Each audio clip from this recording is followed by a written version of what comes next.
Boa noite, pessoal. Sejam bem-vindos.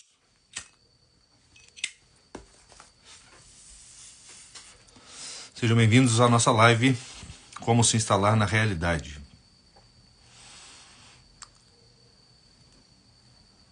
Boa noite, Michel. Eu nunca sei se é Michel, se é Michael, mas eu sei que você está sempre aí. Boa noite, Sérgio. Cláudia, sejam bem-vindos. Márcia, seja bem-vinda. Que bom que vocês vieram. E hoje nós falaremos sobre um tema aqui bastante importante. Oi, Libêncio, tudo bem? Me digam, por favor, se o áudio tá bom, se vocês estão me vendo bem, se vocês estão me ouvindo bem. Meu celular teve um probleminha no microfone há um tempo, mas eu creio que eu consertei esse problema. Alô, Mike, alô, Kelly, Cíntia, Tereza, seja bem-vinda. Estamos para fazer uma live, né, Tereza? Temos que combinar. Boa noite, Cíntia.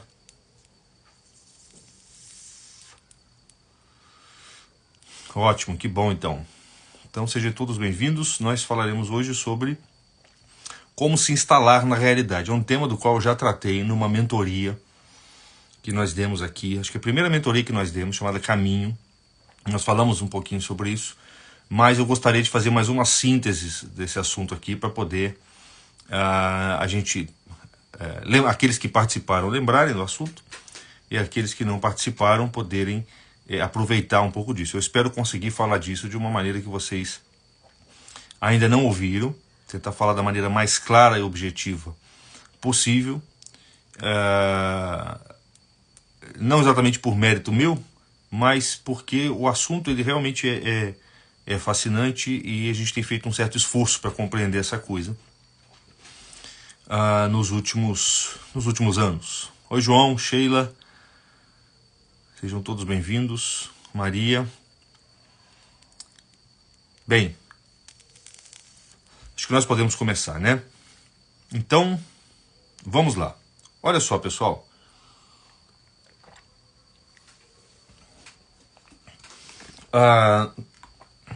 Nós estávamos pensando no título da live. Queria fazer uma live. Até porque eu prometi para algumas pessoas que ia reabrir as inscrições da formação escolar. A gente não fez um lançamento, mas a gente vai reabrir essas inscrições para fazer pelo menos uma live para ser uma ocasião para anunciar essa reabertura. O tema eu já tinha em mente, eu não precisava de um título. E aí me veio esse termo instalação, que é um termo que nos meios intelectuais ele foi popularizado pelo Julián Marías, mas aqui no Brasil ele foi bastante usado, se eu não me engano, pelo Dr. Ítalo Marcilli, e certamente alguns de vocês já ouviram esse termo, possivelmente já usaram esse termo. Então vamos começar com essa ideia de instalação. Vamos entender o que é isso, tá? E talvez a melhor maneira da gente entender o que é a instalação e para daí entendermos o que é, em que consiste, em como se instalar na realidade, talvez a melhor maneira de a gente começar seja buscando o uso mais ordinário, mais comum que nós fazemos da palavra instalação. E esse uso, pelo menos para aqueles da minha geração, diz respeito ao processo pelo qual você instala um determinado aparelho na sua casa. Então, por exemplo, eu tenho 40 anos, 40 e alguma coisa, e eu me lembro muito bem, eu tenho a lembrança bem viva da minha vida de quando o meu pai e minha família comprou o seu primeiro videocassete. Talvez tenham pessoas aqui que não tenham nem visto um videocassete, mas certamente algumas sabem do que eu estou falando. Mas quem não viu é similar aí ao aparelho de DVD ou mesmo a um computador. É um aparelho eletrônico de algum modo. E eu me lembro quando meu pai comprou o primeiro videocassete, né, a gente abriu aquele produto, tem uma caixa ali, um corpo, né, do videocassete e um monte de fios. E tinha um manual de instruções que ia te orientando, né, onde você deveria encaixar os fios. Tá? E foi a primeira vez que eu tive contato com esse processo de instalação no sentido ordinário do termo, né? Quer dizer, eu percebi ali que tinha alguns fios que você tinha que encaixar no aparelho e alguns fios que você tinha que encaixar na televisão. E a televisão e o aparelho tinham outros fios que você tinha que encaixar na rede elétrica. Então ali foi o primeiro momento em que eu tive contato com esse processo. Falei, que coisa interessante, ó. Isso aqui encaixa no videocassete, isso aqui encaixa na televisão, e a televisão encaixa na rede elétrica, assim como o videocassete também. E se você faz isso, você aperta o botão, o negócio começa a funcionar. E eles começam a funcionar de modo integrado. Quer dizer, o videocassete funciona integrado à televisão, e ambos, videocassete e televisão, funcionam integrados à rede elétrica. E, portanto, através da rede elétrica, eles estão integrados num sistema de televisão e etc. Você pode ver ali os canais, ou você pode colocar fita e assistir o filme, né?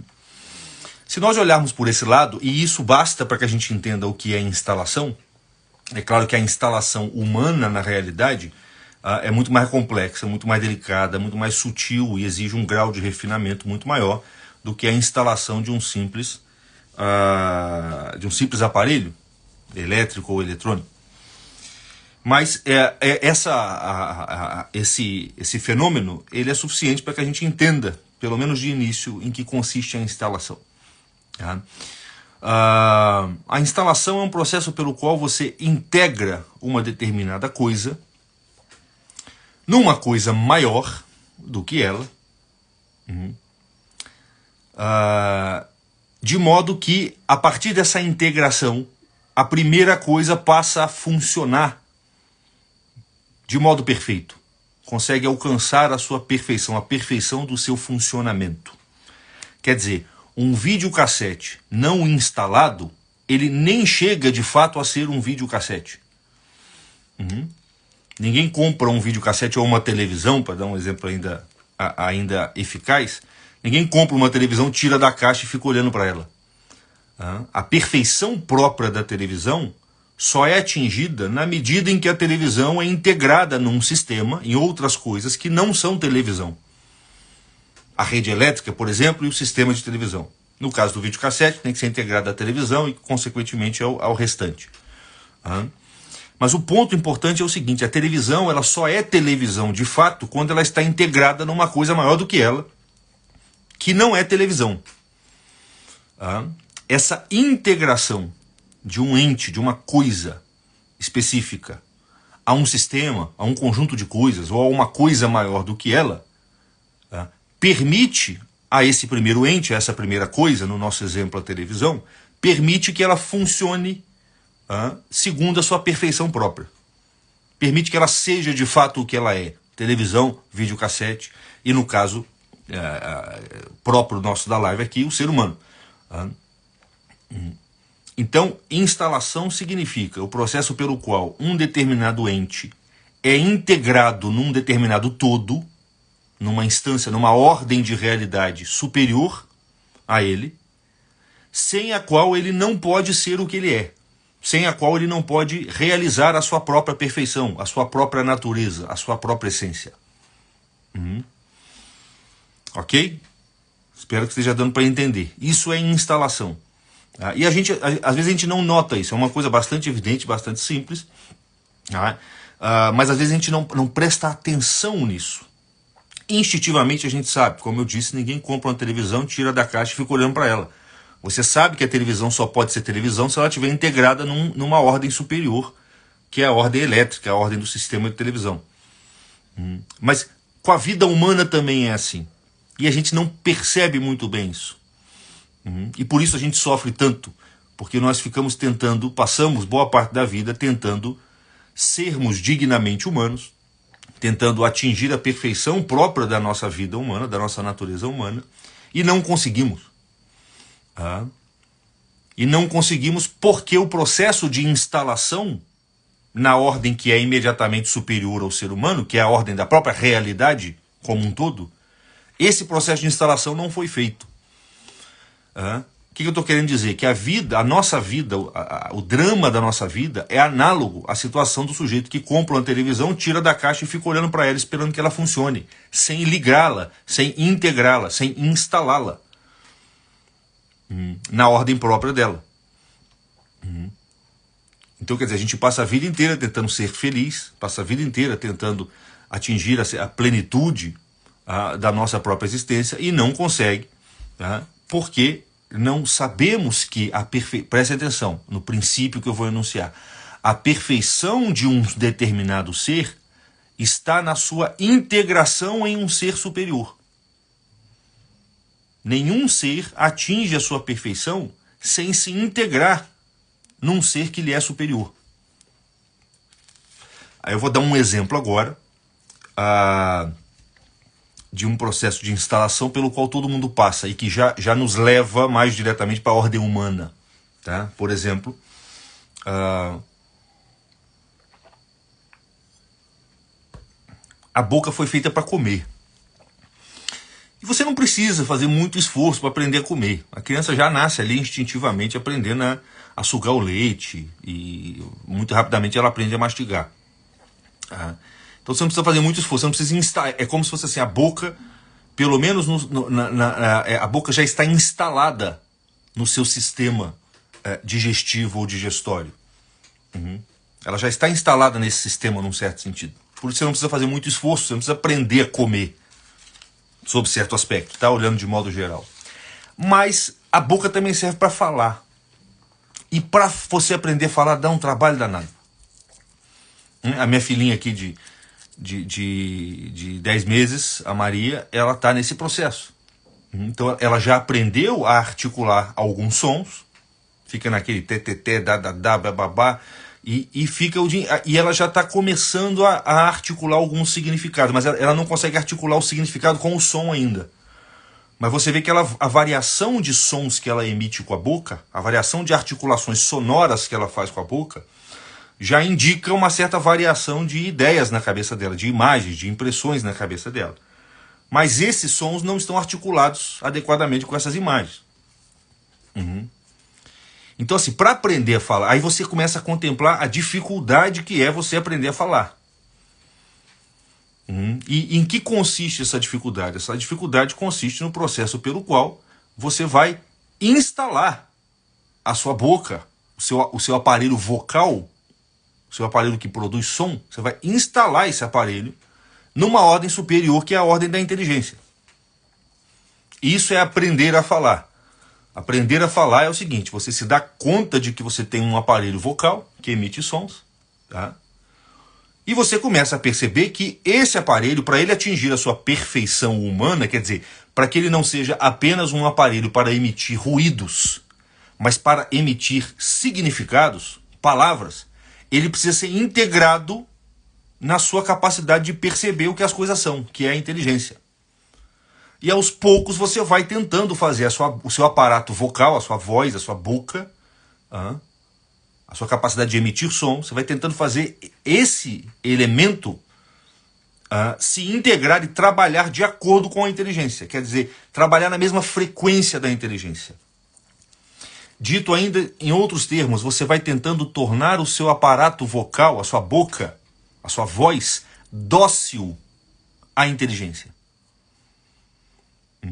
Durante um bom tempo, o seu aparato vocal vai resistir à inteligência. Nós que já aprendemos a falar, fazemos isso com muita facilidade, porque em nós essa instalação já aconteceu. A minha voz, o meu aparato vocal já está instalado na minha inteligência, então eu nem preciso fazer esforço para falar. A ideia vem e já sai. Agora, quando nós vamos aprender outra língua, nós experimentamos novamente essa dificuldade. Quando nós vamos aprender uma outra língua, eu me lembro quando eu fui fazer aula de francês, para aprender francês, e eu ficava enrubescido nas primeiras aulas, porque eu entendia o que o professor explicava, mas quando eu dava ordem para o meu aparato vocal expressar aquilo, eu não conseguia, ele ia para uma outra direção. Então, quer dizer, ele estava desinstalado, existia uma rebeldia, uma disjunção entre a minha boca e a minha inteligência. De tal modo que eu não conseguia fazer com que ela se integrasse à minha inteligência e, portanto, ela não era capaz de expressar uma perfeição possível do ser humano, que é falar a língua francesa. Então, novamente, é um exemplo desse mesmo princípio. Um elemento inferior, ele atinge a sua perfeição na medida em que ele é integrado numa ordem superior. que lhe dá como que uma energia que permite que ele realize toda a sua plenitude, toda a sua potência, toda a sua perfeição. Um segundo exemplo, para que isso fique bem claro para a gente, é o seguinte: quando você vai aprender a escrever ou quando você vai aprender a tocar um instrumento musical. Quem vai aprender a tocar violão fica durante muito tempo brigando com o violão, certo? Porque você tenta dar ordem para os seus dedos se moverem nas casas e por entre as cordas do violão, mas os seus dedos não te obedecem. Quer dizer que existe uma briga, um desajuste entre a sua mão e a sua inteligência. E a mão, olha que coisa, a mão ela só pode ser perfeitamente mão se ela obedecer à inteligência habitualmente, instintivamente, espontaneamente. E você vai treinando, num determinado momento você se dá conta que a sua mão se uniu à inteligência. E agora a sua mão de fato é um instrumento da sua inteligência. A criança também passa por isso. Na primeira fase, a criança fica ali, ela não consegue pegar, ela descobre que a mão é dela, que ela pode dar ordem para a mão dela. Daqui a pouco ela está pegando as coisas. Você treina a coordenação motora fina dela, daqui a pouco a mão dela está integrada na inteligência dela para fazer determinadas coisas. Mas se ela quiser aprender a tocar violão, tocar piano, tá? Aí ela vai ter que fazer um treino a mais. Isso é instalação. Uma mão que não está integrada à inteligência humana, ela não é uma mão. Ela é uma pata, né? No caso dos animais, por exemplo. Porque ela vai estar integrada aos componentes instintivos do animal. Então ela serve para apoiar, serve para bater, alguma coisa assim. Na criancinha, por exemplo, ela pode servir para bater, mas ela não serve para pegar ainda. Então ela ainda não pode ser dita uma mão. Isso é instalação. Ok? Então, considero aqui que esteja mais ou menos claro o sentido que a gente está dando aqui para a palavra instalação, que poderia ser usado simplesmente, a palavra poderia ter sido substituída pela palavra integração. Ou ainda pela palavra justificação. Olha que interessante.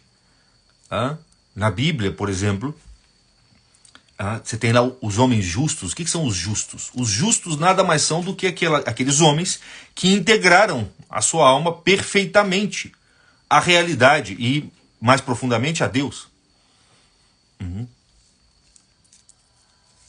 Isso é o homem justificado. Justiça aqui significa o seguinte, significa perfeição. Aquilo que é justo, quando você ajusta um parafuso, se você aperta demais, você perdeu a justiça. Se você deixa muito frouxo, você também perdeu a justiça. Mas tem um ponto médio no qual o parafuso está perfeitamente ajustado ao objeto, à madeira ou à porca. Então, instalação, integração e justificação é a mesma coisa.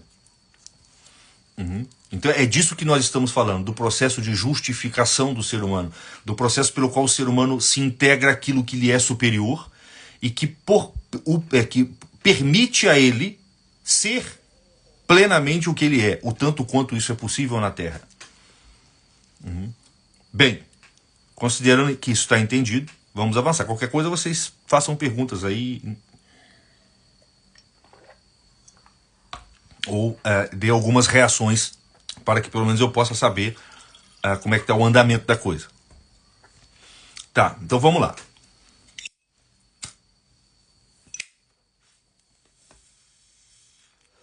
Para a gente entender bem isso, vamos entender o seguinte. Olha só, Deus, quando ele fez o mundo, quando ele criou as coisas, tá? Ele cria as coisas segundo um modelo. Tá? E esse modelo é ele mesmo. Deus não olhou para nenhum outro lugar, não tinha nada. Só tinha ele. Então a única coisa para a qual Deus poderia olhar para criar as coisas é para ele mesmo. Então ele olha para si mesmo, tá? O verbo divino, tá? Ele se concebe e olhando para si mesmo ele cria as coisas fora dele, por assim dizer. E para expressar, por exemplo, a sua bondade, o seu poder e etc., Deus cria muitas coisas. Ele cria muitas coisas, coisas muito diferentes e muitas quantidades para mostrar o seu poder. Ele articula e organiza essas coisas. Ele faz com que as coisas muito diferentes possam conviver umas com as outras, através de relações sutis e delineadas. Né? O fogo não pode conviver diretamente com a água, mas mediado pelo ar, mediado por outra coisa. Tudo convive numa harmonia perfeita que a gente chama de universo, que é a unidade do diverso. Então, para expressar alguns atributos seus, que é a potência, o poder, né, a sabedoria, a bondade, Deus cria muitas coisas e organiza essas coisas hierarquicamente, de tal modo que a relação entre elas forme uma imagem completa do que é Deus. Quer dizer que o universo é uma imagem de Deus nesse sentido. Porque se você olha, embora a primeira olhada que nós damos para o universo é uma olhada uma visada meio perdida, porque a gente vê muita coisa diferente, tem a árvore, tem a montanha, tem a formiga, tem o sapo, tem eu, tem o sol, tem a estrela. Mas se você usar a sua inteligência, você vai percebendo que todas essas coisas, por mais diferentes que elas sejam, elas estão como que ligadas por um fio invisível que faz com que todas elas operem, funcionem de modo ordenado e harmônico, segundo uma unidade. Boa noite, Padre Wesley, sua bênção. Amém. Quando você percebe isso, você fala, cara, que maravilha que é o mundo. São muitas coisas, muito diferentes umas das outras, relativamente opostas umas às outras, mas que convivem numa perfeita harmonia, e essa harmonia é uma imagem de Deus. Isso significa o quê? Olha só, isso aqui é fundamental, porque agora nós estamos falando daquilo no que nós devemos nos instalar. Como eu falei, a televisão se instala na rede elétrica, o videocassete se instala na televisão, o aparato vocal se instala na inteligência, a mão se instala na inteligência. Mas o ser humano, o homem enquanto tal, precisa se instalar, ele foi feito para se instalar na realidade como um todo. E essa realidade foi produzida por Deus a partir de um modelo que é Ele mesmo. Então ele criou o universo como um todo, composto de várias coisas diversas, mas regidos por uma unidade que a gente chama de sabedoria divina. A sabedoria divina é como que a imagem de Deus, da inteligência divina, que mantém o conjunto das coisas existentes funcionando numa perfeita ordem.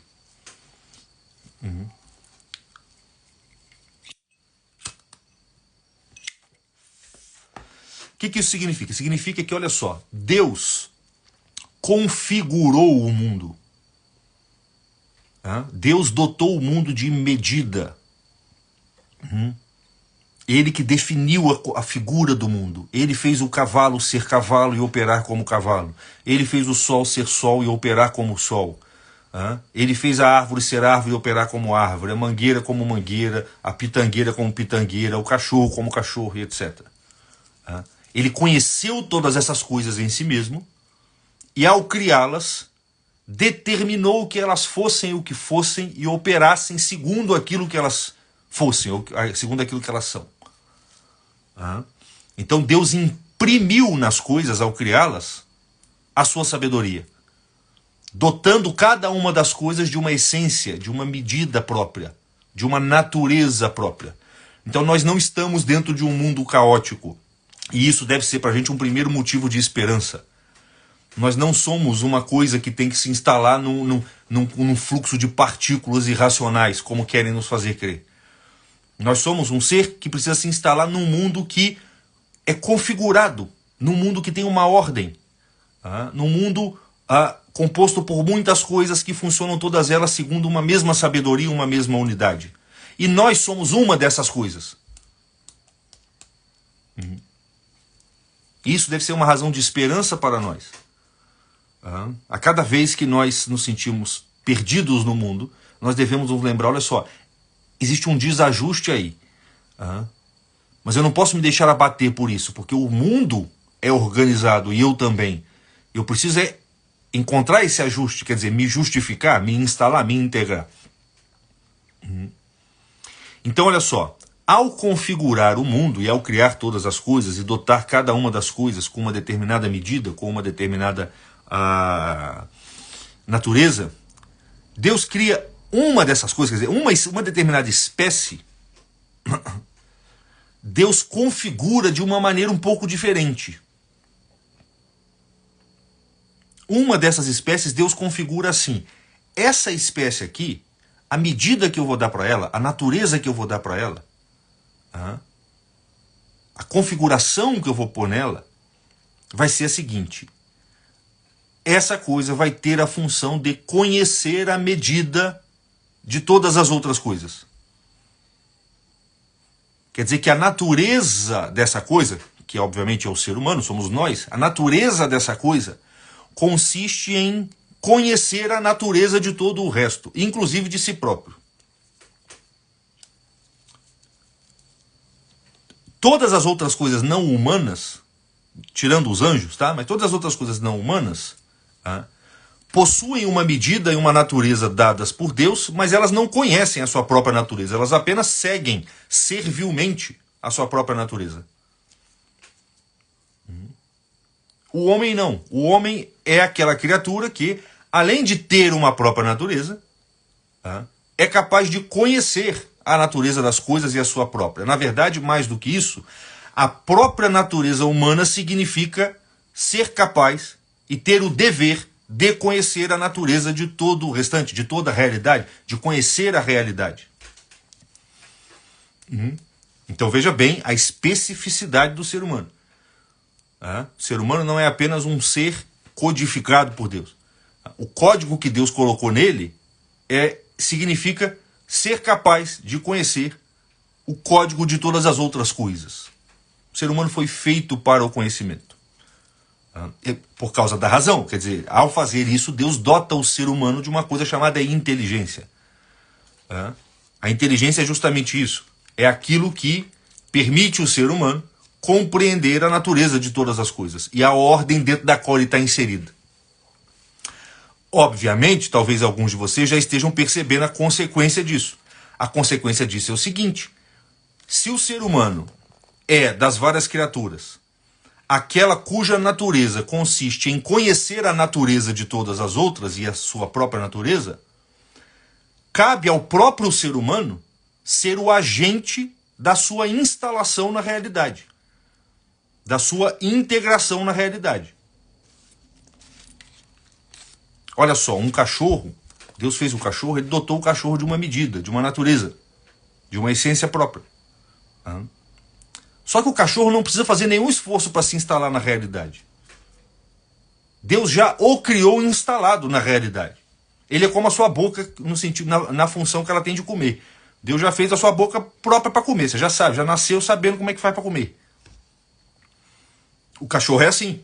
Ele já sabe o que ele tem que fazer, porque ele é movido por instinto. O que a gente chama de instinto é a natureza própria de cada ser, na medida em que ela já está integrada ao ambiente no qual ele está. Então o cachorro não precisa fazer nenhum esforço para se integrar à realidade, porque ele já é. É daí que vem a impressão que a gente tem, às vezes, de que a vida dos animais é melhor do que a nossa. Porque a vida dos outros seres ela é menos tensa do que a nossa, porque eles não precisam fazer um esforço deliberado e ativo para se integrarem na realidade. Eles já são integrados. Só que é o seguinte, eles não têm inteligência. Eles não são humanos. Ser humano, ser dotado de inteligência, significa ter a responsabilidade de operar a sua própria integração na realidade. Quer dizer, a necessidade que nós temos de sermos o agente do nosso próprio aperfeiçoamento, do nosso próprio processo de integração na realidade, deriva do fato de que nós conhecemos a realidade. Se você não conhecesse a realidade, se você não tivesse uma inteligência, esse problema não existiria, porque assim, Deus não faria, né? Por definição, Deus não faria. Se eu vou fazer um cachorro aqui, tá? Ele não tem inteligência, ele não vai saber o que está acontecendo aqui, ele não conhece as coisas, não entende o que está acontecendo, mas eu vou fazer ele totalmente desprovido de instinto. O bicho não ia vingar, ué. O bicho ia morrer. Percebem? Mas a própria justiça divina exige que, ao fazer seres desprovidos da inteligência, Deus tenha que já fazê-los integrados à natureza, coitadinhos dos bichos. Agora, no momento em que ele faz um ser que é dotado de inteligência e pode conhecer as coisas livremente, naturalmente esse ser é o seguinte, agora, ele é que vai ter que se integrar à realidade. Então, assim, o livre-arbítrio, a nossa capacidade de decisão, deriva da nossa capacidade de entender as coisas. Ok? Tá dando para entender isso aqui? Qualquer coisa, dê um sinalzinho aí para me ajudar, porque eu não tô vendo ninguém.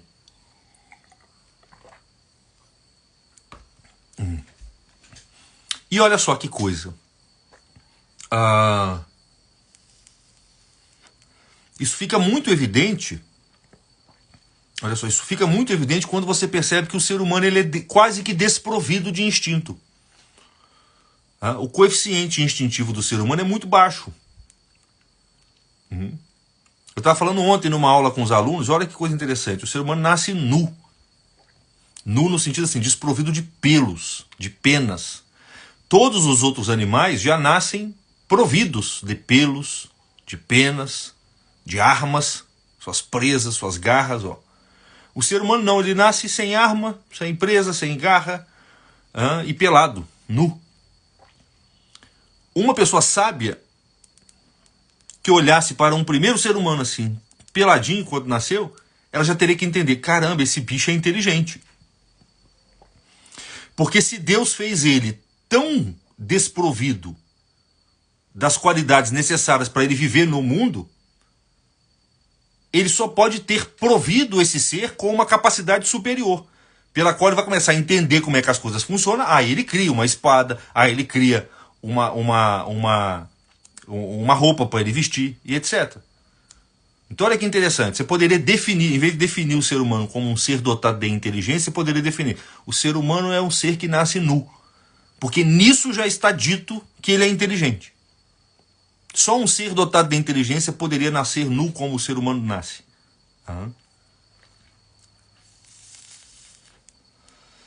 O Eide Ferrari está perguntando. É disso que a gente está falando. Estamos nessa direção. A live é sobre isso. Então, olha que coisa interessante. Então, a baixa carga instintiva do ser humano, significa que ele é dotado de inteligência. Então, assim, o Mike colocou aqui, o ser humano é um ser naturalmente desajustado, né? Qual o termo que ele usou? Desadaptado, ou inadaptado. Sob certo aspecto, sim, mas sob outro aspecto, ele é maximamente adaptado. Ele seria totalmente desadaptado se Deus não desse para ele uma inteligência, para suprir a falta de instinto. Muito melhor, inclusive. Mas Deus deu para ele a inteligência. Então ele também é adaptado. Só que essa adaptação ela é ativa. É você mesmo que vai ter que fazer. Por definição. E é daí que vem o drama próprio da nossa vida.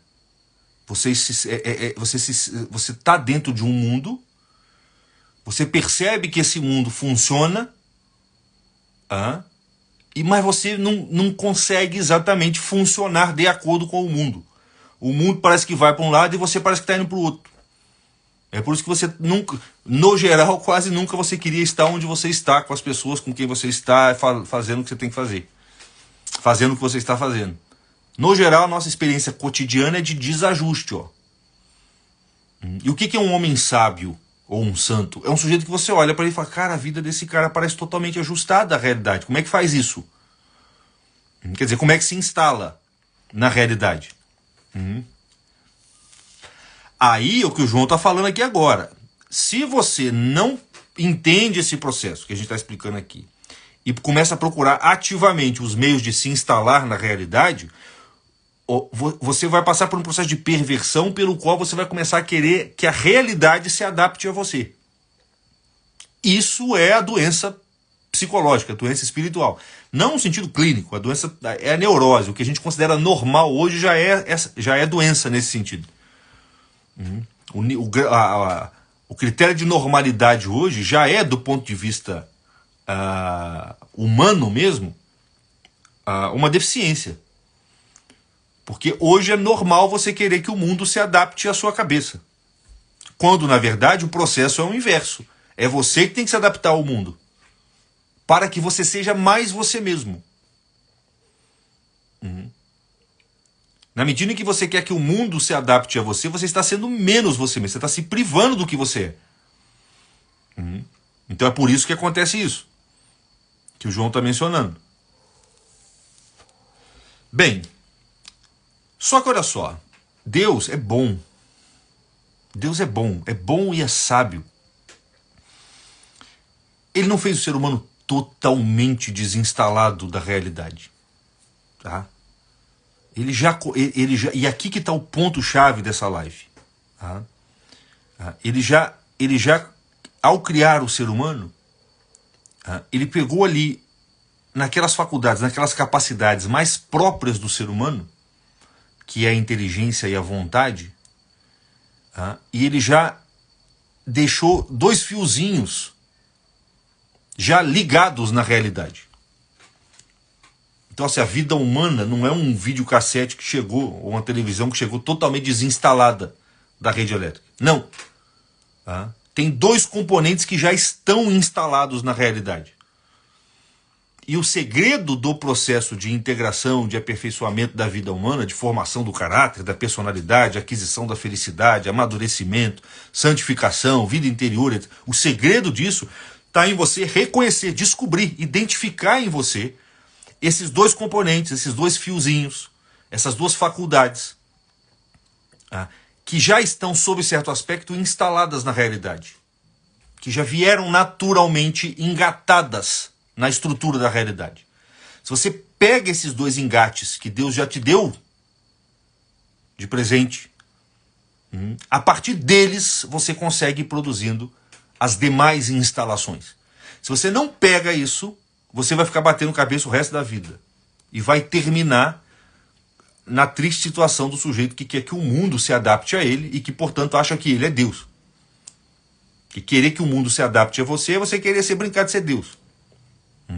Deus adaptou o mundo do jeito dele, para você se adaptar ao mundo tal como ele fez, e não o contrário. Então, para você conseguir começar esse processo de integração, então aqui eu já estou entrando no como que a gente faz isso. Primeira coisa, você precisa reconhecer dois componentes em você que já estão instalados na realidade. E que, sob certo aspecto, nunca se desinstalam dela. E é a partir desses dois aspectos que você vai conduzir as demais instalações.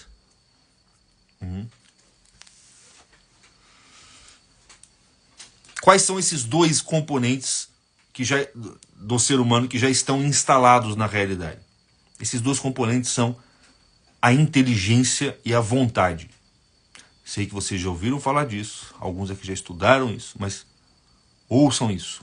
Prestem atenção, porque a gente nunca conhece suficientemente bem essas coisas. A cada dia, a cada página que eu leio, eu me espanto com o fato de que, caramba, eu achava que conhecia esse negócio e não conheço. A inteligência e a vontade, sob certo aspecto, em uma determinada região delas, tem um pontozinho na inteligência que já está instalado na realidade. Tem um pontozinho na vontade que já está instalado na realidade. Tem outras dimensões da vontade e da inteligência que estão desinstaladas, mas tem um pontozinho onde ela já vem fixada na estrutura da realidade, que foi feita segundo a sabedoria divina. Então quer dizer que você já está ligado a Deus. Se foi Deus que criou o mundo, ao se instalar no mundo, na realidade, você está se instalando em Deus. Se já existem em você dois componentezinhos que tocam, que já estão fixados e instalados na realidade, quer dizer que em você já tem dois componentes que já estão ligados a Deus. E não poderia ser de outro modo, senão a coisa seria inviável para o ser humano.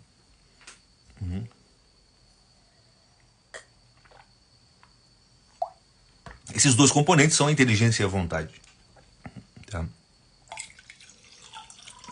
Só um parênteses, olha só.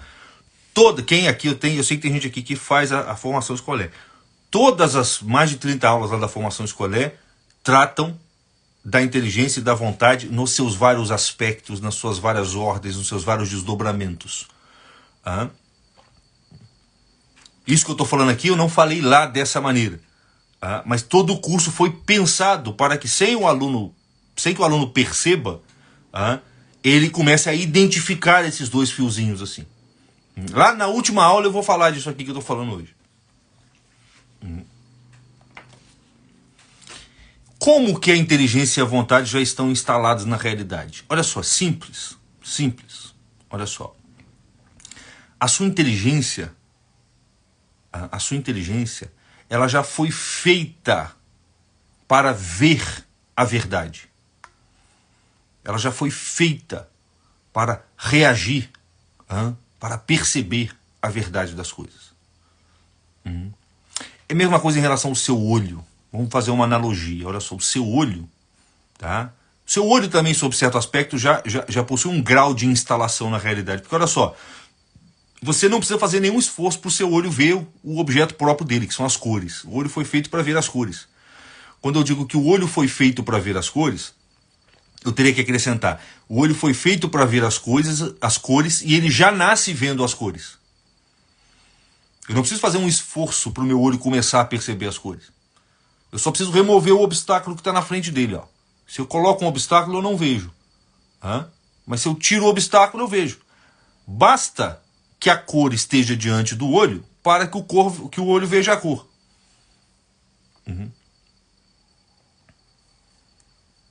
Então quer dizer que entre o olho e a realidade já tem uma ligação. Ele foi feito para ver a cor e assim, basta a cor estar diante dele que ele vai ver. E a mesma coisa acontece com a sua inteligência, só que o objeto da inteligência não é a cor. O objeto da inteligência é o ser das coisas, a essência das coisas, a natureza das coisas, o que as coisas são, como elas funcionam, qual é a finalidade delas. E a sua inteligência já foi feita para isso. E para vocês verem como é que isso é uma coisa importante nesse processo, olha só, e justamente porque a sua inteligência ela já é uma luz, um farol que está ali procurando essências, e tão logo uma essência aparece diante dela, ela já reconhece. Isso é tão... essa instalação é tão perfeita que é impossível a sua inteligência se enganar. A sua inteligência nunca se engana. Uma afirmação que parece absurda, parece contrariar a nossa experiência diária, mas que é profundamente verdadeira, se a gente observá-la corretamente. A inteligência humana não se engana. Quando ela percebe uma coisa, ela percebe aquela coisa mesmo. Do mesmo jeito, ó, o meu olho não pode se enganar. Se eu estou diante do azul, eu estou vendo azul mesmo. Eu posso estar vendo um azul e julgar que aquilo ali é verde. Você está de longe, você está vendo uma cor, mas olha só, o que você está vendo é o que você está vendo. Aí você julga que aquilo ali não é azul e que aquilo é verde. Mas o seu olho viu o que ele viu. Ele não pode se enganar. Da mesma forma a inteligência. Quando você fala assim, eu entendi errado, não é que você entendeu errado. Você entendeu o que você entendeu, o que tinha que ser para entendido. Você pode ter julgado errado o que você entendeu. Tanto é que a gente fala assim, ó, eu entendi errado o que você falou, eu entendi isso aqui. Mas olha só, o objeto da sua inteligência então foi aquilo que você entendeu. Teve um outro objeto que você não entendeu, porque a sua inteligência não viu. Mas o que você entendeu tal como a essência daquela coisa que você entendeu. Esse ponto é um pouquinho mais difícil, mas ele não é tão difícil assim, quanto possa parecer. O problema é que o nosso juízo, ele avança muito. Ele usurpa o papel da inteligência muitas vezes. Então, por exemplo, o exemplo que eu costumo dar, os meus alunos estão cansados de ouvir esse exemplo. Você está olhando no muro da sua casa do lado de fora, você vê um vulto preto passando em cima do muro. O que você viu ali? O que você entende? O que você inteligiu ali? Um vulto preto em cima do muro. O que é um vulto? Um vulto é uma silhueta, uma figura mais ou menos densa, escura, tá? Se deslocando. Foi isso que você entendeu. Foi isso que você interagiu ali. Só que o que você diz para você mesmo? Eu vi um gato. Não, não. Você ainda não inteligiu o gato. E quando você fala que o que você viu é gato, você está sujeito ao engano. Porque você pode ir lá dar um tiro no bicho e não ser um gato. Ou vamos dar um outro exemplo. Você fala assim, eu vi um gambá. Você dá um tiro e vê que não é gambá. E na verdade era um gato. Se você fosse fiel à sua inteligência, se você fosse absolutamente fiel à sua inteligência, você não cometeria esse engano. Porque você não faria esse juízo, eu vi um gambá. Você faria, eu vi um vulto. Se eu vi um vulto, assim, eu posso até dar um tiro se eu quiser matar um vulto, mas vulto pode ser muita coisa. Pode ser o gato siamês da vizinha, entendeu? Pode ser um gambá, pode ser um macaco, pode ser outra coisa. Por que Adão não se enganava lá no paraíso? Adão não se enganava no paraíso porque o juízo dele estava plenamente de acordo com a inteligência. Então, se ele via um cachorro vindo lá longe, de modo que não dava para saber se era cachorro ou gato, ele jamais falava assim, é um cachorro. Ele falava, cara, é um corpo pequeno, quadrúpede. Ele só falava, ele só enunciava mentalmente aquilo que ele tinha inteligido. Então, esse é o primeiro ponto. A inteligência, ela já está instintivamente determinada a perceber o que as coisas são. E nessa operação ela não erra. A desinstalação na inteligência começa no que a gente chama de juízo. O que é o juízo? O juízo é, olha só, a inteligência, presta atenção nisso aqui, que é fundamental. A inteligência ela tem 3 operações. A primeira operação é a intelecção. É quando você entende. É um gato, é um quadrúpede, é um vulto, é uma pessoa. Isso é intelecção, é uma operação imediata, é um ato de visão. Quando eu estou explicando aqui, estou explicando, daqui a pouco você, nossa, entendi. Isso é a intelecção, você viu uma coisa. Tá? A segunda operação da inteligência é o juízo. O que é o juízo? É quando você pega uma coisa que você inteligiu e junta com uma outra coisa que você também inteligiu.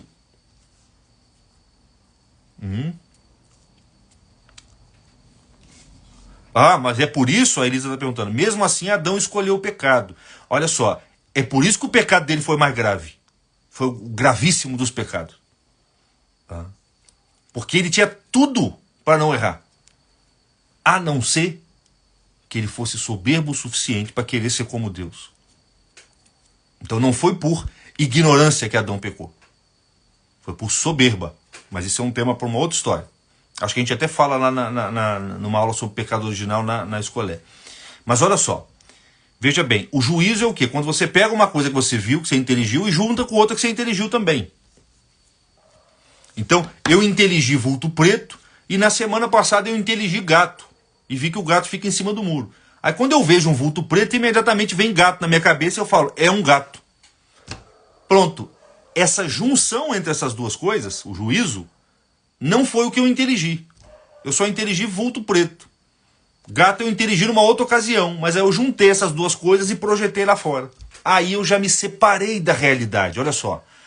Ali eu já me separei da realidade. Você se separa da realidade pelo juízo que não corresponde à intelecção que você teve. O cara pisa no seu pé, o que você inteligiu? Ele pisou no meu pé, aí você fala, ele não gosta de mim.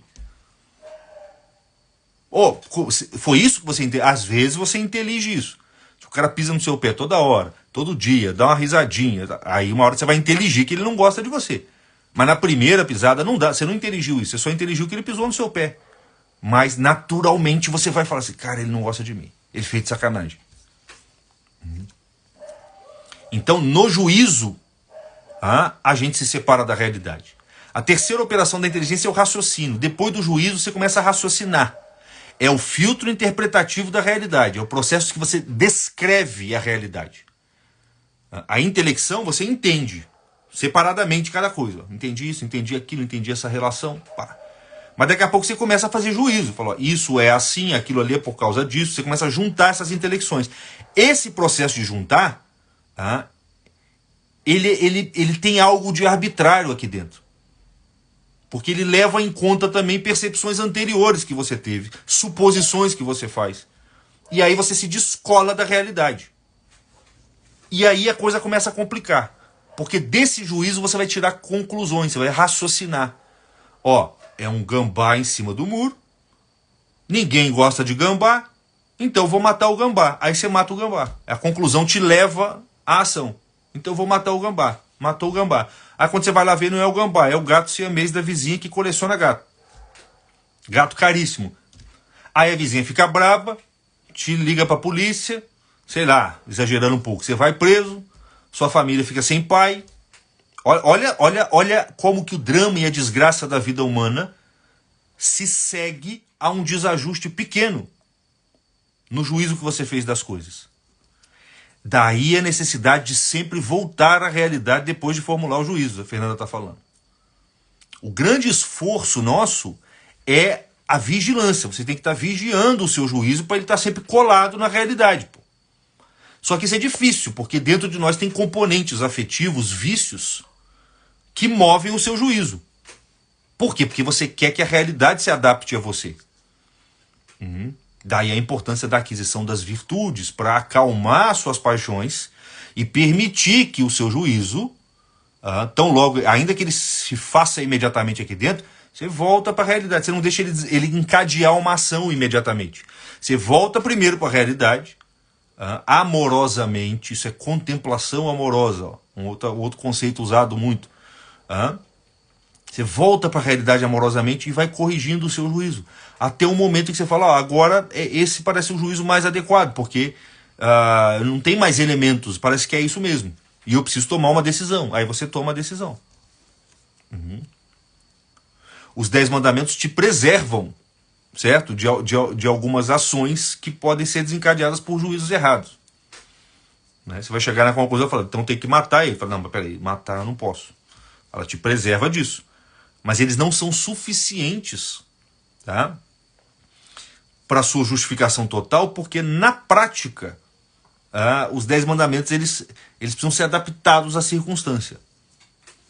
Senão tá lá, não matarás. Você nunca vai matar. O cara tá na sua casa estuprando sua filha e você tem lá uma arma, você nunca vai matar porque não pode matar. Aí também é falta de inteligência, certo? Na verdade você está matando a sua filha junto com ele. Entendeu? Porque está sendo negligente. Então não basta os 10 mandamentos, é preciso a prudência, que é a capacidade justamente de manter o juízo colado, integrado na intelecção. Então você, a intelecção já é integrada na realidade. Aí você integra o juízo na intelecção. Através de uma correção, aprender a descrever as coisas com calma, tal como elas são, sem projetar nas coisas que não estão nelas, sem se precipitar. Aí depois você vai integrar o raciocínio no juízo. Já é uma coisa mais ou menos automática. Se você integrou o raciocínio ao juízo e o juízo está integrado à inteligência, a inteligência já está integrada à realidade, as suas ações vão começar a estar integradas à realidade, porque elas vão corresponder ao que de fato está acontecendo lá fora. Ou pelo menos ao que de fato você percebeu. E isso já te exime de culpa. Deu para entender? Então, para não estender muito. O segundo componente que está integrado na realidade em você é a sua vontade. Por quê? Porque a sua vontade já foi feita para querer o bem. Ela já quer o bem. Basta você botar o bem na frente da vontade assim, ó. Igual você bota um pedacinho de carne na frente do cachorro, fala, vem cá, ele vai. Você botar o bem na frente da sua vontade, ela vai. Ela gruda. A vontade é uma potência que fica farejando o bem. Onde tem um bem ali, ela vai. A contemplação amorosa é você amar a realidade tal como ela é. E você voltar a sua atenção à realidade a cada vez para ter uma fidelidade, para estabelecer uma fidelidade entre o seu juízo e a realidade. Fidelidade ao ser. É uma das aulas lá da formação escolar. O juízo é uma função da inteligência. Tá? Respondendo o Mike. Bem, a sua vontade, ela é uma potência que fica farejando o bem. Igual a inteligência fica farejando a verdade, onde ela aparece, ela vai e ama e quer, e gruda e se une, a sua vontade fica farejando o bem. Onde ela vê um sinalzinho, um cheirinho de bem, ela vai e gruda. Então ela já está integrada na realidade. Porque a realidade é boa, Deus não criou tudo e falou isso tudo é muito bom, ela já está integrada ali. Ela já quer o bem. Você já quer o melhor. Vocês já repararam nisso? Estava falando isso hoje em sala de aula. Toda escolha que você faz segundo o critério do melhor. Você nunca escolhe o que é pior para você. Você pode escolher o que é pior para você objetivamente, mas você só escolheu o que é pior para você porque te parecia, a sua inteligência julgou aquilo como melhor. E se ela descreveu aquilo como melhor, a sua vontade grudou. Mas você nunca escolhe deliberadamente o pior. Você não é livre para escolher o pior. Você é escravo da sua vontade nesse ponto, como você é escravo da sua inteligência nesse ponto. Onde tem verdade, a sua inteligência vai perceber. E onde tem bem, a sua vontade vai querer. E você não pode fazer nada contra isso. É instinto, ó. Nesses dois pontos você serve a Deus.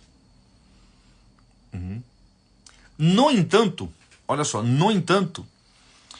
a realidade, ela te apresenta um monte de coisas diferentes, variadas, e essas coisas, elas são limitadas, elas têm seus limites próprios. Quer dizer, ser um cachorro não é ser um gato não é ser um pastel não é ser um carro não é ser advogado.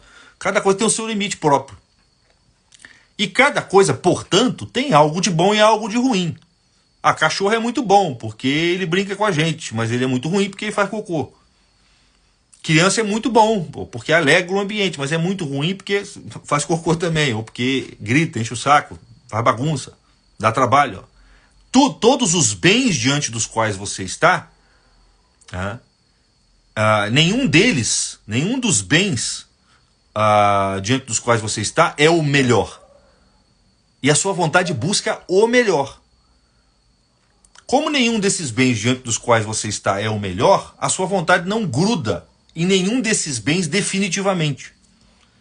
Toda vez que a sua vontade gruda num determinado bem, numa determinada coisa da realidade, quero descobrir filosofia, vou fazer filosofia.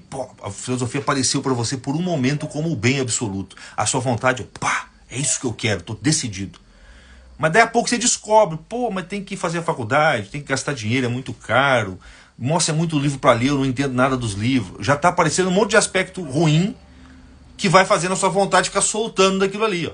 Daí a pouco aparece uma coisa melhor, advogado é melhor, é mais fácil, vou ser advogado. A vontade grudou num outro bem, que pareceu melhor naquele momento. Então, olha só, que presta atenção nisso, como cada uma das coisas existentes, cada um dos bens existentes, possui vários aspectos bons e vários aspectos maus, a fixação da sua vontade nessas coisas vai depender do modo como você descreve essas coisas. Vai depender do juízo que você faz sobre as coisas. Então a vontade depende da inteligência nesse sentido. Se eu olho, como é que a gente erra na vida? A gente erra na vida assim, caramba, ter um cachorro é muito legal, né? Vou comprar um cachorro. Aí você compra o cachorro. Aí depois que você compra, você vê os aspectos maus, ruins do cachorro. Você não antecipou os aspectos ruins antes de comprar. Na hora de comprar, você deixou a sua inteligência, o seu juízo, trabalhar diretamente só com os aspectos bons. Não forçou ele a procurar os aspectos ruins, o lado negativo. Sabe quando a gente fala? Olha o lado negativo, ou olha pelo lado positivo. Isso é um trabalho ativo que a gente tem que fazer. De instalação do juízo na inteligência e da vontade no juízo. Então você vai lá, olha para o cachorro, só vê os lados, os aspectos bons do cachorro, vai lá e compra o cachorro. Depois que ele está na sua casa, você começa a ver os aspectos ruins e não sabe o que faz com o cachorro. Você também não pode soltar ele por aí. E às vezes solta. Às vezes você não sabe o que fazer, você pega ele, bota num saco, solta ele num lugar aí, joga no rio. Acontece. Aqui no bairro acontece. Então, como você quer o bem melhor, o absoluto, mas está diante de bens parciais, meio bons e meio bom e meio mal, né, cada um desses bens, Tudo vai depender do seu juízo. É a maneira como você descreve e lista os aspectos bons e ruins das coisas que vai fazer a sua vontade ir para eles ou ir para outro. Então como é que você... uma região da sua vontade já está instalada na realidade, porque ela sempre quer o melhor. Isso aí você não precisa se preocupar. Mas a relação da sua vontade com os bens particulares da vida, você vai ter que trabalhar ativamente para produzir a instalação. E como é que você faz isso? Mesma coisa, aprimorando a sua descrição da realidade. Aprendendo a olhar para as coisas com calma, com amor, e dizendo para si mesmo que as coisas são... os aspectos positivos são esses, os negativos são esses, deixa eu ver direitinho, porque se eu descrever as coisas fielmente tal como elas são, a minha vontade naturalmente vai aderir ao que é melhor, ao que realmente é melhor. E no momento em que ela adere ao que realmente é melhor, eu vou querer o que realmente é melhor, e eu vou buscar os melhores meios, e eu vou fazer a melhor coisa. E aí o que vai acontecendo com esse processo todo? A gente vai pacificando a nossa alma. A gente vai pacificando a nossa alma. Os nossos vários apetites internos, eles vão se unindo na direção de uma mesma coisa, que é aquela que a sua inteligência julgou como boa e que a sua vontade realmente apeteceu. Porque agora as operações vão todas se integrando umas nas outras. Inteligência e vontade já estão integradas. Mas o juízo e o livre-arbítrio não. Então, você integra o juízo descrevendo adequadamente as coisas, os bens particulares, e o seu livre-arbítrio, a sua escolha, vai estar integrada a esse juízo. E, portanto, você sempre vai escolher de fato o que é melhor. E no momento em que você faz isso, os seus apetites vão começar a se consolidar também na direção daquilo que aparece como melhor. Para isso, é claro, você vai ter que trabalhar também sobre os seus juízos. Você vai ter que fazer um pouquinho de força, que é a aquisição das virtudes. Sem a aquisição das virtudes, você não vai conseguir fazer esse processo. Tá? Esse processo de aquisição das virtudes, a gente fala também numa das aulas lá da formação escolar. Tá? Então veja que o processo de integração, de instalação do ser humano na realidade, ele tem dois álibis. Que é o seguinte, você precisa encontrar sua inteligência e perceber que ela ama a verdade, que ela já está buscando a verdade. E a partir daí você só tem que lidar com os encanamentos, você só tem que descrever as coisas corretamente, para que a sua inteligência entenda o que está acontecendo. E a sua vontade também já está integrada na realidade. Você só precisa lidar com os encanamentos, com os caminhos do labirinto. Então, quer dizer, você só precisa aprender a avaliar as coisas corretamente, e escolher as coisas corretamente, né? Porque avaliando as coisas corretamente, a vontade imediatamente vai buscar o que é melhor. Para isso você não pode ter pressa no juízo. Aprender a descrever as coisas corretamente. Eu tenho falado isso muito aqui. Se você faz isso e faz o segundo processo, que não vai dar para falar aqui, que é o processo de aquisição das virtudes, mas que a gente fala lá na escolé, aí toda a sua alma se pacifica. O que é a pacificação? O que é a paz que Cristo deseja para a gente? A paz ou a serenidade é o quê?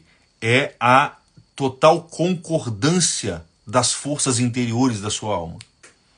Você se pacifica, você se torna um só. Você se torna um só. Você passa a querer o que é melhor sem que outras forças em você queiram o que é pior. Então, pessoal, como eu falei para vocês, essa live vai ficar salva aí durante essa semana.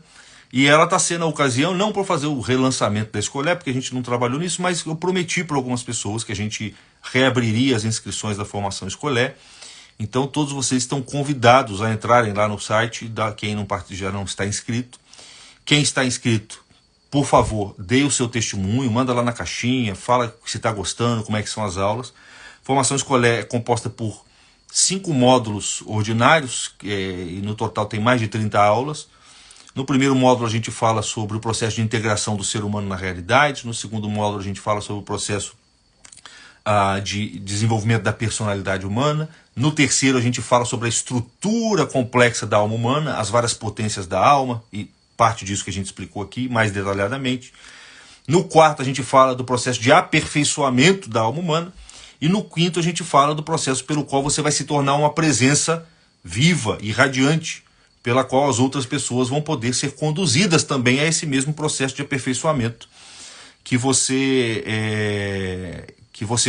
pelo qual você passou. Tá? Além disso, tem alguns módulos extras, por exemplo, a educação da criança, segundo São Tomás de Aquino. Tem uma série de lives que são aulas extras também, bônus.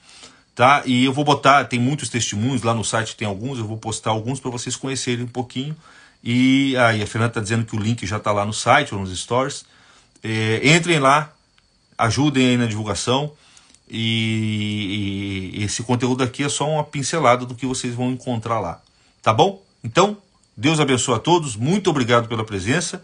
Espero que tenha sido clara a aula aqui. Fiquem com Deus e boa noite a todos.